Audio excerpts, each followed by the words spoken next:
Halo semuanya, Assalamualaikum warahmatullahi wabarakatuh. Kembali lagi bersama saya Supri di seri kuliah material nano. Kali ini kita membahas tutorial sebelum UTS. Jadi kemarin ada soal yang dikasih, kemudian kita jawab, gitu ya.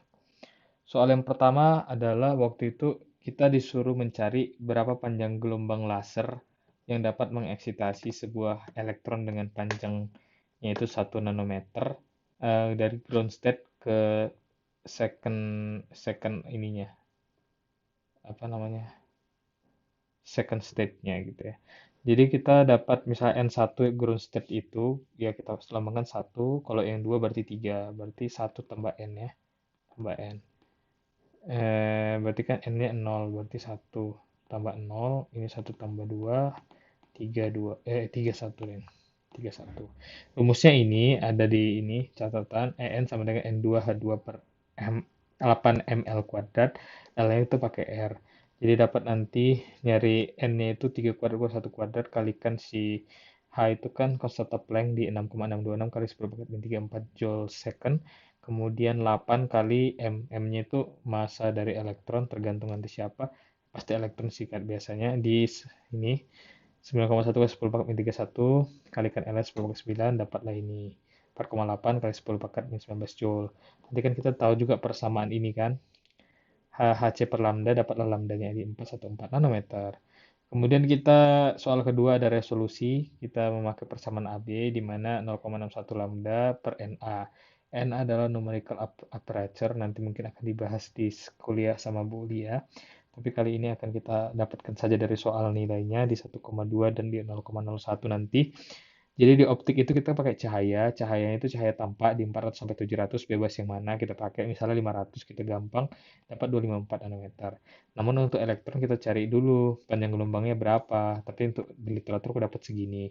Tapi biasanya pakai elektron beam. Nah, tergantung dari voltage dengan rumus lambda sama dengan H per akar 2 MeV. F itu apa? Itu voltage. Biasa di rentang 5 kilovolt sampai 200 kilovolt. Pada 200 kilowatt biasa dapat 0,0025 nanometer. Sini berpengaruh pada D-nya. Ya udah, kita bikin 0,1 biar gampang, dapatlah ini gitu. Nah, kemudian CSET, nih, single electron transistor, yang dibutuhkan pertama adalah ini CBE, column blockade effect. Dia akan meningkatkan voltage ketika ada elektron melewatinya, sehingga elektron lain tidak dapat lewat. Kemudian pasti ada tunneling, dan di size-nya di nano, karena kita butuh QD, quantum dots. Ini ada sensor.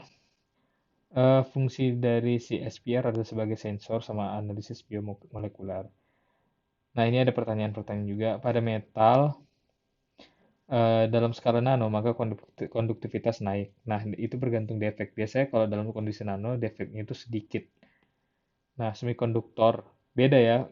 Kalau pada semikonduktor, dalam skala nano, yang menentukan konduktivitas itu adalah band gap. Nah, jadi kalau misalnya semakin kecil kita bikin, band gapnya naik, maka konduktivitasnya turun, karena butuh energi yang lebih tinggi untuk naik tingkat gitu. Logam dalam skala nano, konduktivitasnya naik.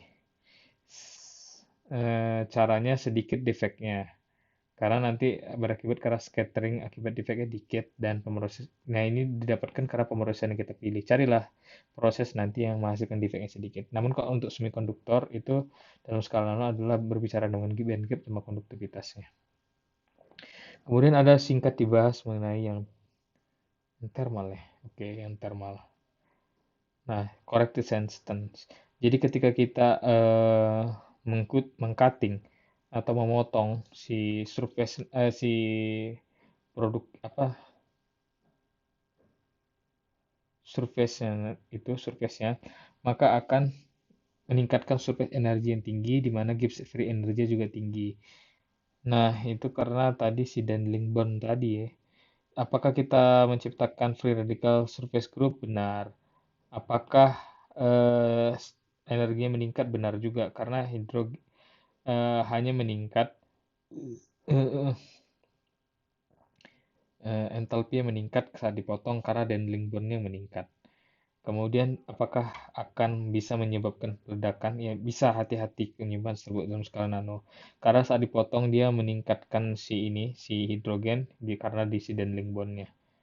Apakah surface reconstruction terjadi over time? Apakah perubahan bentuknya dapat terjadi? Iya, karena pada energi yang tinggi material akan bergerak ke arah equilibrium untuk menurunkan si apa namanya si surface energi dengan cara mereka berdekatan satu sama lain atau bergumpal sehingga sedikit mengekspos surface-nya. Kemudian apakah ini meningkatkan surface energi? Tidaklah karena sudah rekonstruksi ini tadi.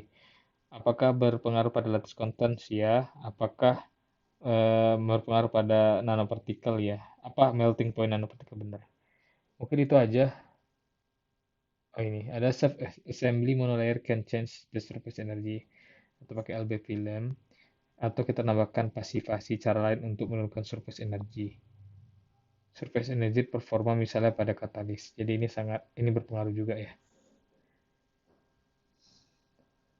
Mungkin itu aja pembahasan kali ini untuk tutorial. Terima kasih banyak. Assalamualaikum warahmatullahi wabarakatuh.